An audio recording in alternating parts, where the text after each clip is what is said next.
एक छोटी सी कहानी, रामायण में एक बात आती है। रामायण आप लोग सुना होगा, पढ़ा होगा। रामायण में एक बात आती है कि भगवान राम ने बाली को मारा। ठीक है, भगवान राम की यानी राम की पत्नी को रावण चुरा कर ले गया था। सीता को चुरा कर ले गया था और सुग्रीव का भाई बाली था। सुग्रीव को पत्नी को बाली ने रख लिया था। राम और सुग्रीव से मित्रता हो गई, हो जाती है। जो जिस कैटेगरी का रहता है उससे उसका मित्रता हो जाती है, ये स्वाभाविक है। जो गांजा पीने वाला है वो गंजेड़ी से उसका तुरंत संबंध हो जाएगा, बहुत जल्दी। जो काम को करता है, भक्त है, संत है, तो उसका संत से तुरंत दोस्ती हो जाएगा। भक्त है तो भक्त से उसका तुरंत दोस्ती हो जाएगा। जिस तरह का जो रहता है उस तरह का फटाफट उससे पकड़ हो जाती है, संबंध हो जाता है। उसी तरह से सुग्रीव के पत्नी को बाली रख लिया था और राम के पत्नी को रावण लेकर भाग गया था। दोनों एक बीमारी के रोगी थे, दोनों को एक ही बीमारी लगा था और दोनों में मित्रता हो गई। बाली के डर से सुग्रीव जो है किष्किंधा पहाड़ पर रहा करता था, डर के मारे। किष्किंधा पहाड़ जो था वहां पर बाली को यह श्राप था ऋषि द्वारा कि यदि तुम उस पहाड़ पर चले जाओगे जिस दिन, उस दिन तुम्हारा सर जो है भ्रष्ट कर जाएगा, उड़ जाएगा, तुम मर जाएगा। तो बाली उस पहाड़ पर नहीं जाता था। ये रामायण की कथा है। बाली उस पहाड़ पर नहीं जाता था और सुग्रीव, चूंकि उसको था कि हम सुग्रीव को मार देंगे, मुआ देंगे तो परमानेंट हमारी पत्नी हो जाएगी। ऐसे तो जबरदस्ती उसके पत्नी को रखा था, लेकिन वह उसका सोच था कि हम इसको समाप्त कर देंगे तो परमानेंट कोई बाधा नहीं होगा, ये पत्नी हमारी पूर्ण हो जाएगी। इस डर से सुग्रीव जो है किष्किंधा पहाड़ पर रहता था जहां बाली नहीं जाता था, छुप कर रहा करता था और अपनी सेना बनाए हुआ था जिसमें हनुमान वगैरह, बांदरी सेना, ऋचों की सेना, जो आदिवासियों की सेना थी। जंगल में जो आदिवासी रहते हैं उन आदिवासियों को सेना बनाया और सेना बनाकर उसी बीच में रहा करता था। यह बहुत समझने की बात है। हुआ इस तरह से कि जब राम खोजते खोजते पहुंचे तो वहां उनको पता लगा, चूंकि सीता ने जो अंग वस्त्र था या जो अपने शरीर का आभूषण था उसको गिराते गिराते जा रही थी रथ से, तो उस पहाड़ पर भी मिला था और उसे सुग्रीव ने दिखाया कि देखो। राम ने कहा कि हाँ हाँ ये सीता का है। उसने बताया कि रावण लेकर के सीता को लंका में गया है। भाई मित्रता हुई, उन राम और सुग्रीव में दोनों में दोस्ती हो गई और विधा बना, रण क्षेत्र का विधा बना। राम ने कहा, बाली ने कहा कि देख भाई, सुग्रीव ने कहा कि उस बाली में ताकत था, ये तपस्या का फल था कि बाली के सामने जो दुश्मन उसका आएगा उस दुश्मन का आधा बल बाली में समा जाएगा और आधा वो कमजोर हो जाएगा। इसलिए बाली बहुत शक्तिशाली था। बाली जो है रावण जैसे वीर को 6 महीने तक कांख में दाबे रहा, पकड़ कर उनको कांख में दाब लिया। जब सूरज का आराधना करने चला तब हाथ ऊपर जब उठाया तो रावण भागे किसी तरह से जान बचा करके। इतना शक्तिशाली था। उसका व्याख्यान है बाली का कि बाली बहुत ही शक्तिशाली थे। और जब सुग्रीव से चर्चा हुई तो यह तय हुआ दोनों में। राम ने कहा कि मैं तुम्हारे दुश्मन बाली को मार दूंगा, चल तू युद्ध कर, मैं तुम्हारा साथ दूंगा। बात सुग्रीव ने कहा कि मैं नहीं मान सकता, बाली बहुत बलशाली है और बाली को एक तपोबल से, तपस्या से शक्ति मिली हुई है कि कोई भी दुश्मन लड़ाकू उसके सामने जब आएगा तो उसका आधा बल उसमें प्रवेश कर जाएगा। भगवान राम ने कहा कि मैं उसका व्यवस्था बनाता हूं, तुम उसके साथ युद्ध करोगे, उसके साथ लड़ाई लड़ोगे और मैं पीछे से बाण से मारूंगा, मार दूंगा उसको। महाराज दूसरे दिन सुग्रीव ने जाकर बाली को ललकारा, क्या बाली निकल मुझसे युद्ध कर। बाली की पत्नी जो थी उसने मना किया कि जो दुश्मन डर के मारे उस किष्किंधा पहाड़ पर छुपा हुआ था, आज आकर के यहाँ ललकार रहा है, इसका कोई कारण है, मैं कहूंगी आप युद्ध करने मत जाइए। लेकिन बाली तो बलशाली था। बाली ने कहा कि ऐसा नहीं हो सकता, मुझे दुश्मन ललकारे और मैं न जाऊं, मैं इस विश्व का, इस पृथ्वी का सबसे बलवान हूं।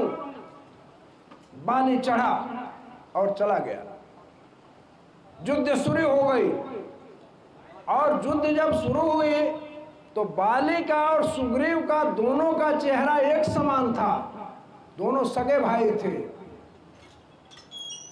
दोनों सगे भाई थे, जोड़ुआ भाई थे। दोनों का चेहरा करीब करीब मिलता जुलता था, बहुत कम अंतर था। बाली युद्ध में इतना मारा सुग्रीव को, इतना मारा कि लगा कि अब मर जाएंगे। किसी तरह से छुड़ा फुड़ा करके भाग करके किष्किंधा पहाड़ पर चढ़ गए, जान बच गई। और भगवान राम को बहुत कोसा सुग्रीव आकर के, अरे आप तो बहुत दुश्मन हो, बहुत दुष्ट हो, तुम हमसे कहा कि मैं उसको मार दूंगा, तू युद्ध कर, और हमको चढ़ाकर खूब पिटवाया। भगवान राम ने कहा कि नहीं नहीं, देखो ऐसा है कि जिस समय तू दोनों लड़ रहे थे उस समय मेरे समझ में नहीं आ रहा था कि कौन बाली है कौन सुग्रीव है, तो मुझे डर हो गया कि मैं बाण चलाऊं कहीं सुग्रीव तुम्ही को ना लग जाए। जबकि 3 लोग के जो मालिक हैं बहुत ही कलाकार हैं। सब ही नचावत राम गोसाई, नाचत नर मरकट की नाई। सबको नचाने का काम करते हैं। हाँ चलिए इस कथा पर आइए। जब उनका मलहम पट्टी रात में पूरा सेकाई वकाई हुआ, दवा इलाज हुआ, फिर सुबह टनमनाए। भगवान राम ने कहा कि एक माला दिया उनको, एक तुलसी का माला दिया कि माला पहन लो, मैं अब पहचान जाऊंगा कि जिसके तुम्हारे गले में माला रहेगा तो मैं पहचान जाऊंगा तू सुग्रीव है और वो बाली है, मैं मार दूंगा। सुग्रीव ने कहा कि नहीं नहीं भाई, अब हमारा हिम्मत नहीं पड़ रहा है, वो बड़ी मारता है। तो सुग्रीव ने कहा कि एक बात हमको याद आ रही है कि मैंने ऋषि द्वारा सुना है कि जो एक बाण में ताड़ के 7 पेड़ का सर काट देगा, एक बाण में, एक वार में, वही बाली को मार सकता है। तो पहले चलो और चल करके बाण चलाकर एक साथ यदि काट दोगे तो हम मान लेंगे तो बाली को मार देगा। भगवान राम उठेगा, चलो, और जा करके उन्होंने बाण से प्रहार किया। एक बार में 7 ताड़ के पेड़ का सर काट दिया। तड़कुल के पेड़ का, ताड़ समझे, तड़कुल के पेड़ का सर काट दिया। सुग्रीव कहा कि हाँ अब तो मुझे विश्वास हो गया, अब उसमें ताकत आई कि ठीक है चलिए, तो गया। और फिर युद्ध शुरू हुई। युद्ध जब शुरू हुई, काफी मारा बाली ने सुग्रीव को। अब इनको लगा कि अब प्राण नहीं बचेगा, तो पीछे से भगवान राम ने बाण साधा और मार दिया बाली को। बाली को बाण लग गया, बाली गिर पड़ा। गोस्वामी तुलसीदास जी ने इतना बढ़िया सजाया है, कवि की उक्ति देखिए कितना बढ़िया सजाया है कि जिस आदमी को बाण लग जाए या तलवार लग जाए या गोली लग जाए, जो एकदम त्राहिमाम मरने के कगार पर है, कोई मार दे, भाला मार दे, छुरा मार दे, कुछ भी मार दे, और उसके पास जा करके कहे हाँ लाओ पानी लो, वाह बहुत बहुत धन्यवाद, देखिए गर्म पानी ठीक।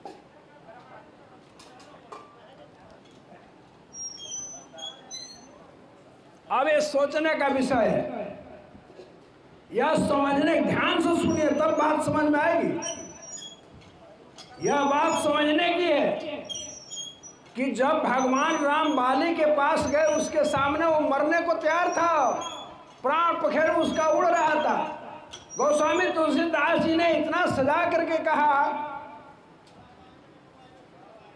अब बताइए कि वो कह सकता है जिसको मार दे और कहे, वो कहे कि मैं बैरी सुग्रीव प्यारा, कारण कौन नाथ मोहि मारा, ऐसा कहेगा कि दुनिया भर का गरिया होगा, वो बहुत कुछ कहा होगा। लेकिन कवि की उक्ति है, कवि सजाने का काम करता है, सजाया उसको, कवि का काम है सजाना। तो उसने कहा कि मैं बैरी सुग्रीव प्यारा, कारण कौन नाथ मोहि मारा। भगवान राम ने कहा कि भावे भगनी वो सुतनारी, सुन सटे कन्या सबचारी, इन्हें कुदृश्य मिले को जो ताई बधे कुछ पाप न हुई। वाह क्या बात है। उन्होंने कहा कि जो भवे को, भगनी को, पुत्र की औरत को, ये जो चार हैं ये कन्या के समान हैं, इनके साथ जो गलत काम करेगा उसे मारने में कोई पाप नहीं लगेगा।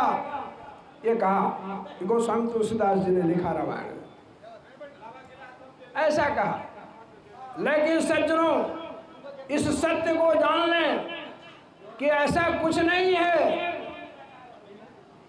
ऐसा कुछ नहीं है कि कोई किसी को मार दे और मार करके ये कहे कि उसका कुछ नहीं होगा, ऐसा नहीं हो सकता है। वही भगवान राम जो है द्वापर युग में जब कृष्ण रूप होकर के आए, तो वह बाली जो है जार नाम मल्लाह बहेलिया होकर के जन्म लिया, जार नाम बहेलिया होकर के जन्म लिया, और व्याधा जन्म लिया, और जिसमें महाभारत जो है समाप्त हुआ। और महाभारत में गंधारी ने श्राप दिया कि जिस तरह से कृष्ण को श्राप दिया कि जिस तरह से तूने हमारे वंशज का नाश किया है, उसी तरह से तुम्हारे वंशज का नाश होगा, ये श्राप दिया गंधारी ने। और एक कथा और रोचक हम बता देते हैं। एक बार की घटना है कि भगवान कृष्ण के दरबार में उग्रसेन महाराज का सभा लगा हुआ था। उसी समय महर्षि दुर्वासा जो है अपने शिष्यों के साथ वहां पर पहुंचे, और पहुंच करके राज्य के तरफ से सारी व्यवस्था ऋषियों का किया गया, खाने पीने की व्यवस्था हुई। ऋषि लोग ध्यान से सुनेंगे तब बात समझ में आएगी। ऋषि लोग जो है सारे ऋषिवर वहाँ भजन भक्ति करने लगे और भोजन करने लगे। एक रोज ग्वालों का बालक जो है, छोटे छोटे जो बालक थे, अबोध बालक, छोटे छोटे बालक जो थे, वह उन सबों की टीम यानी टोली उन ऋषियों के पास चली गई।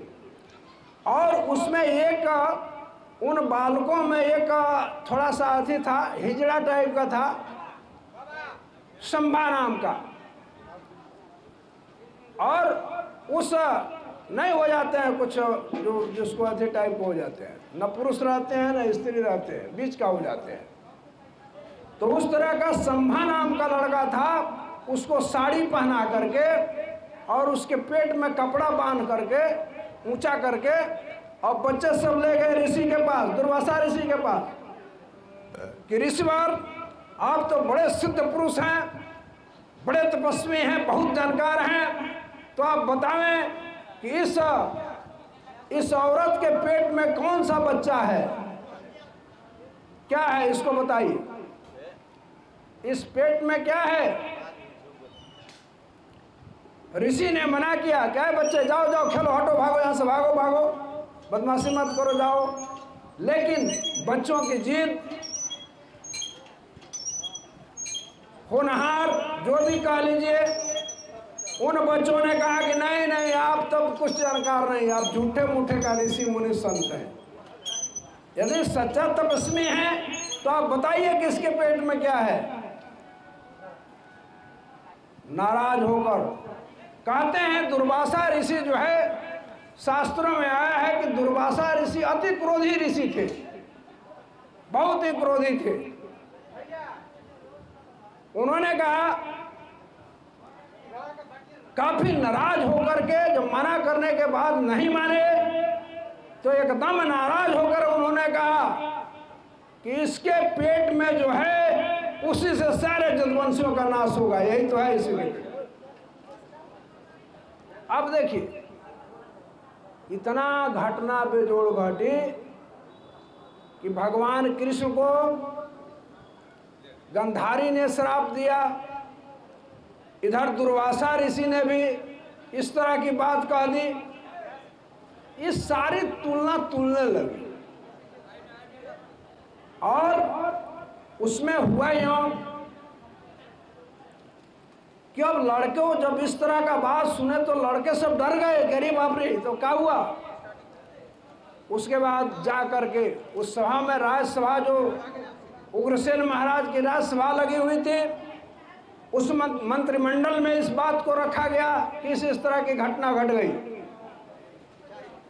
तो उस मंत्रिमंडल से पास किया गया, बच्चों ज्यादा डिस्टर्ब मत करो, उसमें उस कैबिनेट में पास हुआ, जो मंत्रिमंडल का कैबिनेट लगा था उस कैबिनेट में पास हुआ कि इसको खोला जाए, देखा जाए। जब उसे खोला गया, देखा गया, तो वह सिल जैसा, जो कपड़े का घुमेट कर बनाए थे बच्चे सब, वह सिल के जैसा बन गया था। जब उसको खोला गया और देखा गया तो उस सील को उस मंत्रिमंडल द्वारा यह तय किया गया कि सील को घिसा जाए, और अगर घिस करके इसको बुरादा बना दिया जाए। और उसकी घिसाई शुरू हो गई। घिसते घिसते जब तक हाथ में पकड़ आने वाला था तब तक तो घिस कर उसको चूर बनाया गया। थोड़ा सा उसका एक पार्ट्स बच गया और उस मंत्रिमंडल ने पास किया कि इस पदार्थ को ले जाकर के जमुना में बिक दिया जाए। अरे भाई, ये अमृत पान करो, छोड़ो इसको, ये तो चलता रहेगा। ये अमृत की वर्षा हो रही है, इसको लो भाई, इससे अमर होगे, इसको पान करोगे, इस शरबत को पान करोगे मेरे बंधुओं तो अमर हो जाओगे, सत्यलोक को चले जाओगे। इसको पान करना है, ठीक है, वो भी जीवन के लिए अच्छा है।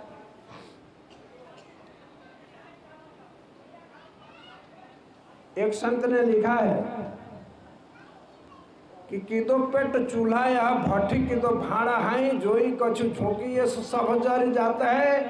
किदो पेट भूत किदो प्रेत किदो राक्षस है, खाऊ खाऊ करे कछु नेक न आघात है। सुंदर कहते या तुम ही लगाओ पाप, जब से जन्म लियो तब ही से खाते हैं। अरे भाई, तो जब से जन्म लिया तो उसे खाइए रहा है। 10 मिनट जरा समय है, सुनो सज्जनों, हुआ यूं कि उसे उस जमुना जी में बीत दिया गया। कुछ दिन बाद एक पटेर देखे होंगे, पटेर जो नदी वदी में होता है, पटेर के तरह उसमें से जमा जमुना जी में।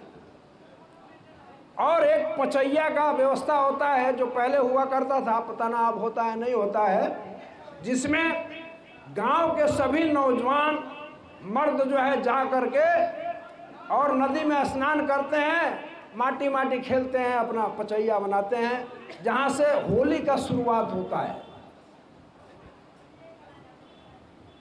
तो ऐसा अवसर आया और सारे जदुवंशी जो है, सारे जदुवंशी उस जमुना जी में स्नान करने के लिए चले गए। जब जमुना जी में स्नान करने के लिए गए तो जो नदी के किनारे का होगा भाई वो समझ जाएगा, हम नदी के किनारे में हमने रहा है। और जिसका नदी के किनारे पर घर होगा तो होता है कि जब बच्चे होते हैं नदी में नहाने जाते हैं तो एक दूसरे पर पानी फेंकता है, उसके मुंह पर भी बिगेगा, उसके मुंह पर भी बिगेगा, ऐसे बिकते बिकते बिकते बिकते वहाँ मार हो गया, झगड़ा हो गया। अब घेट दबोबल शुरू हो गया, नदी में डुबाने वाला बात शुरू हो गया और सारे जदुवंशियों में भगदड़ मच गई। उसके बाद इतना आक्रोश इस तरह का रूप आया कि उस पटेर को तोड़ कर एक दूसरे पर प्रहार करना शुरू कर दिए और वह पटेर जो है तलवार का रूप लिया और जदुवंशियों सारा कटना शुरू हो गया, आपस में कट मरे जो आप पहुंचे थे। ये श्राप का प्रभाव हुआ। और आप आम भाषा में सुने होंगे कि पुरुष बलि नहीं होता है, कहते हैं लोग कि पुरुष बलि नहीं होता है, समय होत बलवान, कोल भील गोपी हरे वही अर्जुन वही बाण। अर्जुन भी थे, गांडीव भी था, देखो कुछ काम नहीं कर रहा था। जब वो समय काल आया, वो चक्र आया, जिस तरह से कौरवों और गंधारी ने जो श्राप दिया था कि जिस तरह से हमारी सारी बहुएं विलाप कर रही है पति के अभाव में, उसी तरह से कृष्ण तुम्हारे परिवार का विनाश होगा। वही हाल हुआ, जदुवंशी आपस में कट मरे।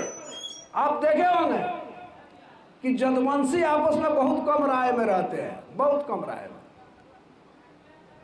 एक से एक जो होगा वो नहीं चाहेगा कि हमसे बड़ा ही हो जाए। दूसरा लोग है कि वो सपोर्ट करता है कि कोई बड़ा हो जाए तो उसको मदद करता है, बढ़ जाओ आगे बढ़ो।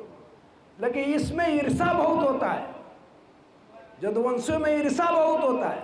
कोई दूसरे को बढ़ना नहीं देखना चाहता है, उसको लगता है भाई वो कौन सी है, उससे ज़्यादा हम है, उससे ज़्यादा वो है, अपने नहीं है तो दूसरे को कहता है कि उससे ज़्यादा तो फलानवा है, उससे ज़्यादा तो वो फलानवा है। ऐसा है।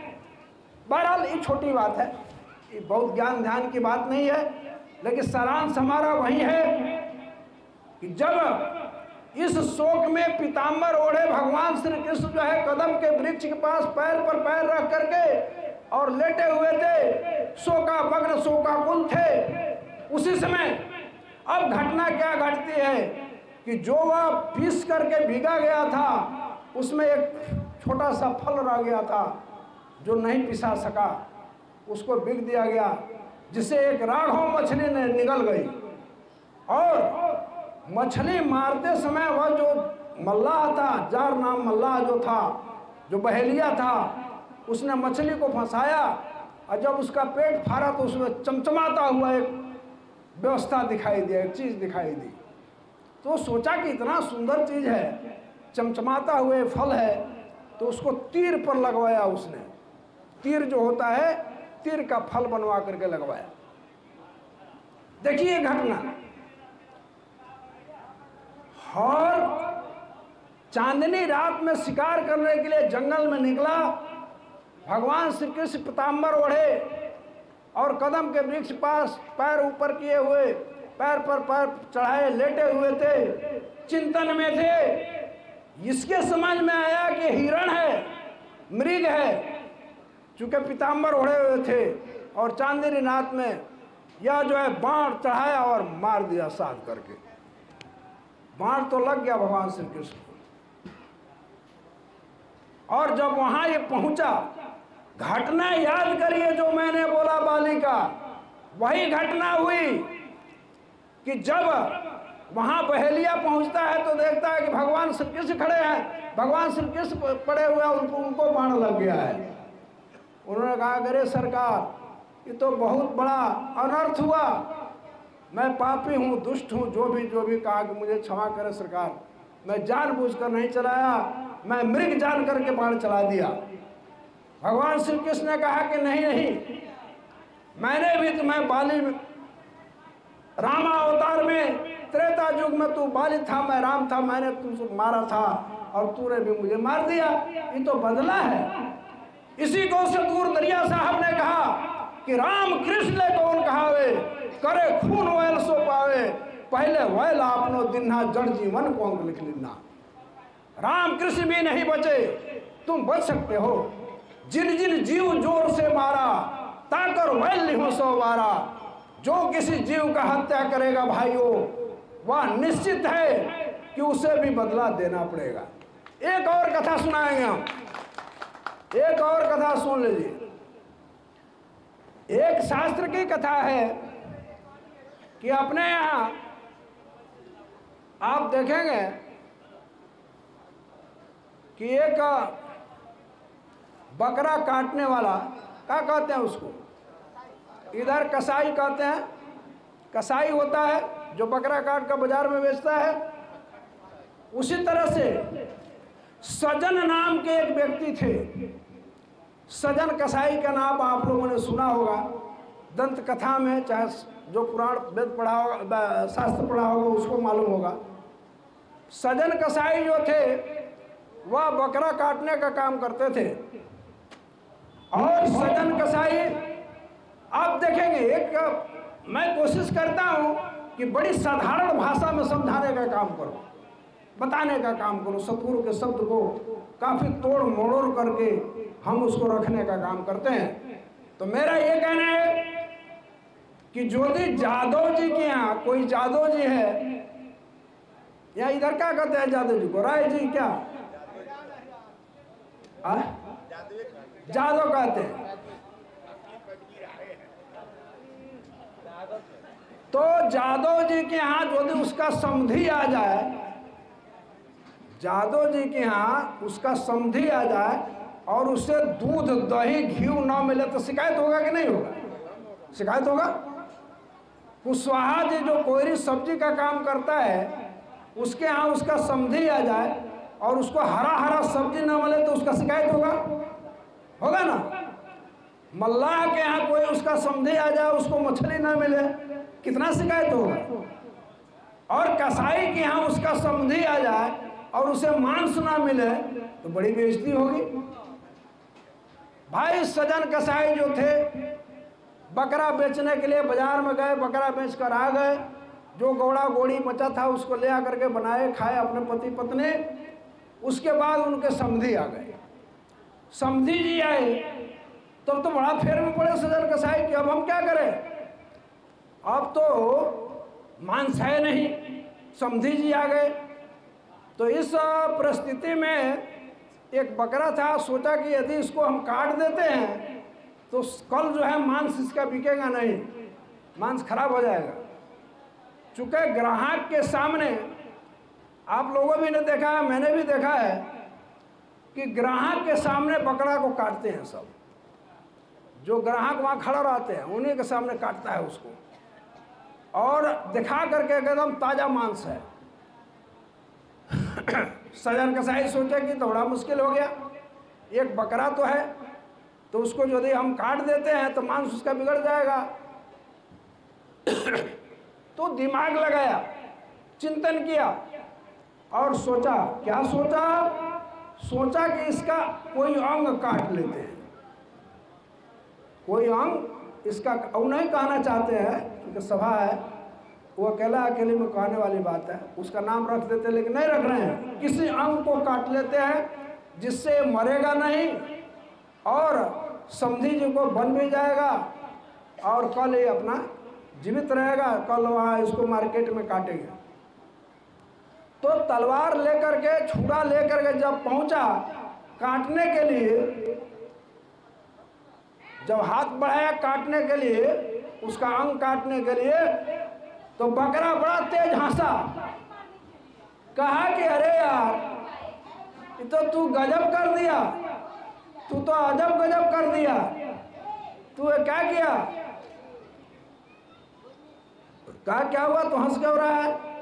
तो अब तक हमारे तुम्हारे बीच में गर्दन कटौवल आ रहा है। तुम बकरा होते हो, मैं कसाई होता हूं, तो मैं तुम्हारा गला काटता हूं। आज मैं बकरा हुआ हूं और तू कसाई है, तू मेरा गला काटेगा। ये हमारे तुम्हारे बीच अदला बदली तो जन्म जन्मांतरों से चल रहा है रे भाई। लेकिन आज तू नया काम करने जा रहा है, तू मेरा जो अंग काटने जा रहा है, मैं तो 24 घंटा कराऊंगा, मरूंगा भी नहीं और दुख भोगूंगा। एक नया परंपरा तू शुरू कर दिया, एक नया पद्धति शुरू कर दिया। सजन कसाई को ज्ञान हुआ, परमात्मा की कृपा हुई थी उसको साधने का, समझाने के लिए। सजन कसाई को ज्ञान हो गया कैसा होता है। अतः महाराज ऐसा होता है, जोई जोई कर्म कीना सोई संग लागा, देह धारी धारी मोरी जेबे रे भागा। सतगुरु कह रहे हैं कि जो जैसा करेगा वैसा पाएगा, इसमें कहीं कोई शक नहीं है। ठीक है, इसलिए सतगुरु बार बार कहते हैं कि भूलो जीव बद्ध जन करहु, भूलो जीव बद्ध जन करहु, वैल का वैल जान पर हरहु। भूल कर भी किसी जीव का बद्ध मत करो। जस प्यार जीव अपनो तस जीव सबहि प्यार, जाने संत सुबुद्ध जन जिनके विमल विचार। जैसा अपना प्यारा जीव है उसी तरह से सब जीव प्यारा है। सब पर दया करो, सबको सम्मान करो, सबको अपने समान समझो। ये सतगुरु का संदेश है। और रही बात, जो मूलभूत बात है वह है, मूलभूत बात यह है कि बड़े गोस्वामी कह रहे हैं कि बड़े भाग्यमान उस्तन पावा, सुर दुर्लभ सतरन तै गावा। साधन धाम मोक्ष कर द्वारा, पाए न जय पदलोक सवारा। सतगुरु कह रहे हैं कि जन्म दुर्लभ नहीं बारंबारा, जन्म दुर्लभ नहीं बारंबारा, करहु भक्ति निज नाम प्यारा। यह बार बार मिलने वाला नहीं है, मानो जन्म अनूप है, फिर नहीं दूजी बार। पक्का फल जो गिर पड़ा तो फिर नहीं लागे डाल। भाई, यह जो जन्म मिला है मानव जीवन का, 184 भरम के पग पर अटका है। अब की पासा ना मिले तो फिर 84 जाए। 84 लाख जोनियों को भ्रमण करने के बाद, जुग जुगांतरों से, जन्म जन्मांतरों से यह जीव जो है चक्कर काट रहा है 84 का। और 84 लाख जोनियों को भ्रमण करने के बाद तब इसे मानव का जीवन मिला है। यह मानव का जीवन अनमोल है, यह इसका कोई मोल नहीं है। इसको शास्त्र ने भी कहा है कि सभी जीव, सभी जोनियों में तो 4 चीज मिलता रहेगा, आहार, निद्रा, भय और मैथुन। ठीक है, इस 4 चीज के लिए किसी क्लास, किसी विद्यालय, किसी गुरु और किसी पाठशाला की जरूरत नहीं है। जिसको शास्त्र कह रहे हैं कि हार, निद्रा, भय, मैथुनानि सम्मानि चेतानि गृह्णांग पशुनाम, ज्ञाने न राणांग मधु को विशेषी, ज्ञाने न हीरंग पशु समानम।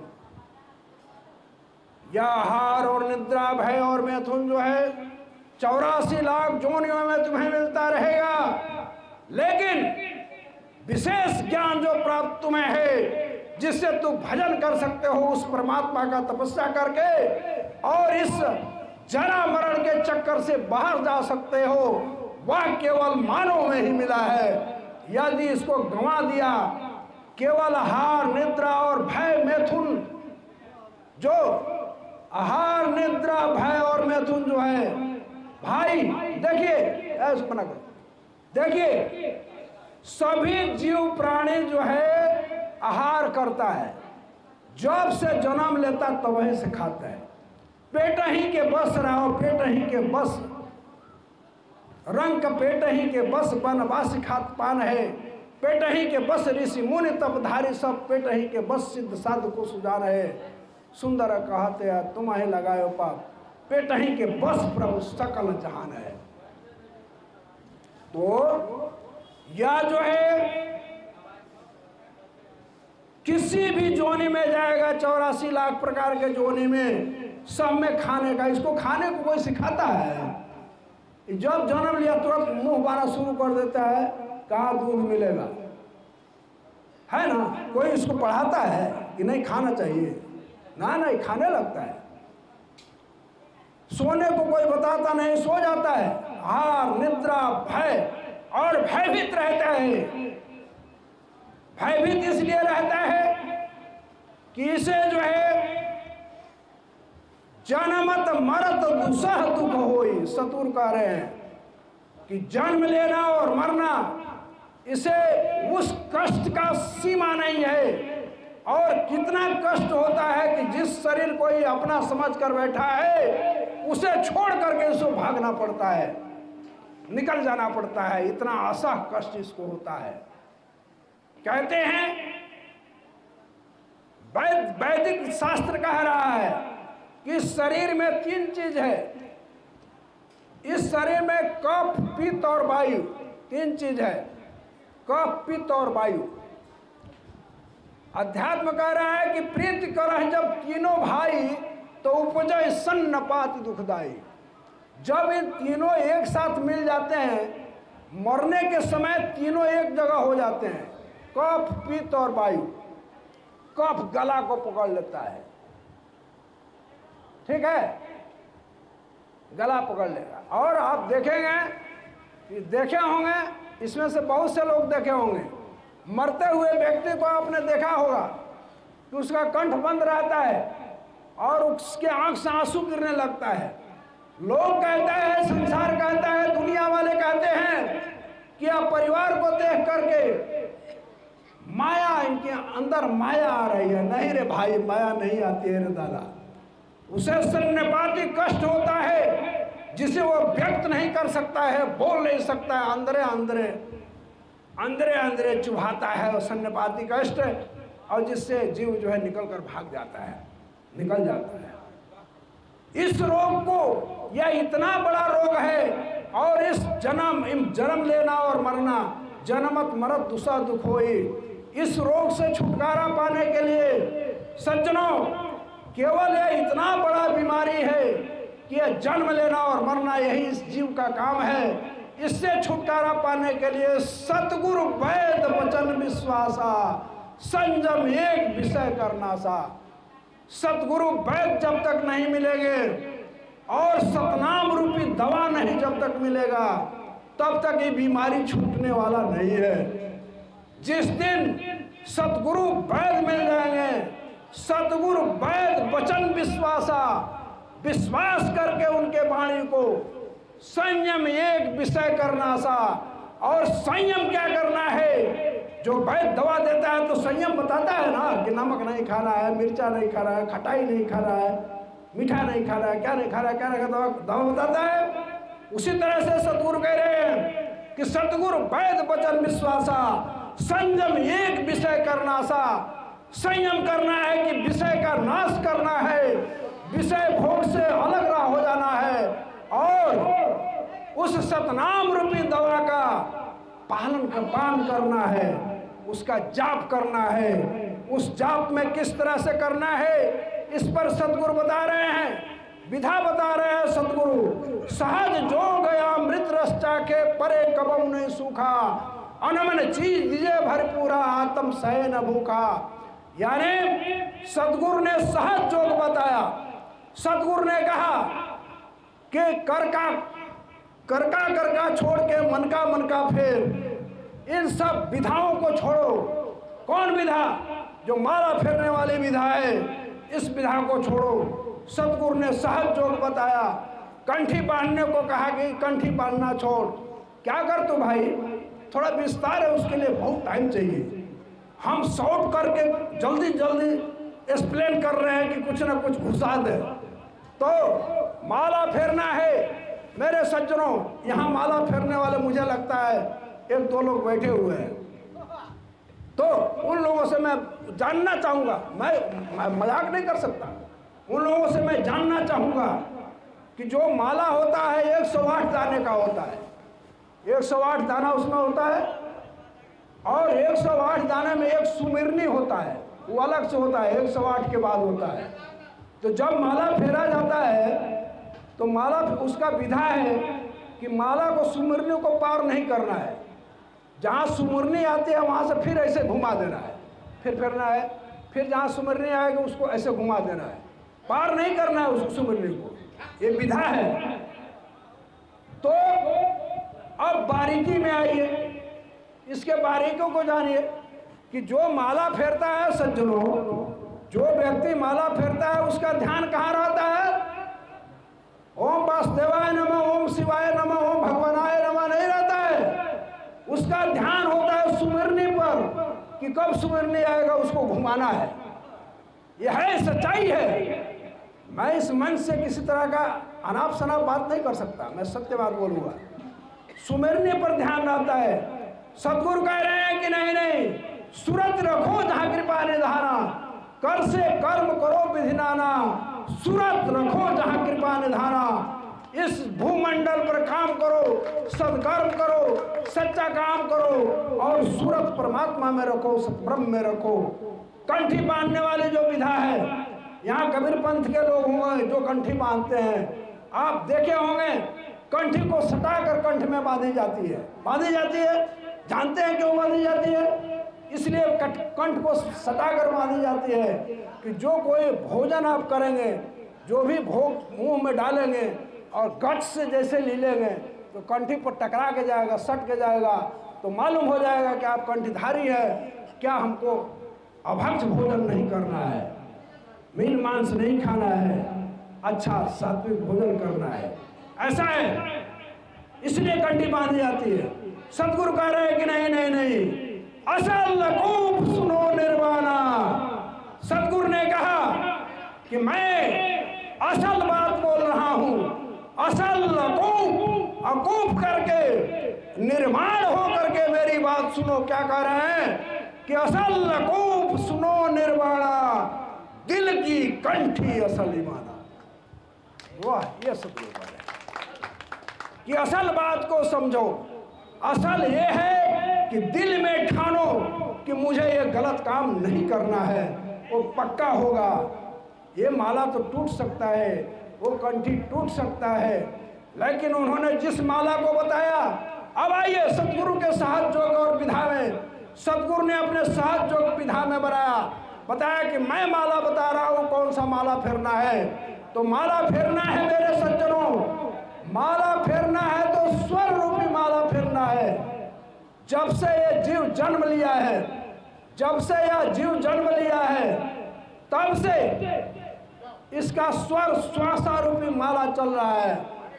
जरा 1 मिनट रुकिए महाराज जी, 1 मिनट, बस 1 मिनट रुकिए, 1 मिनट रुक जाए महाराज जी, तुरंत एंड कर रहे हैं।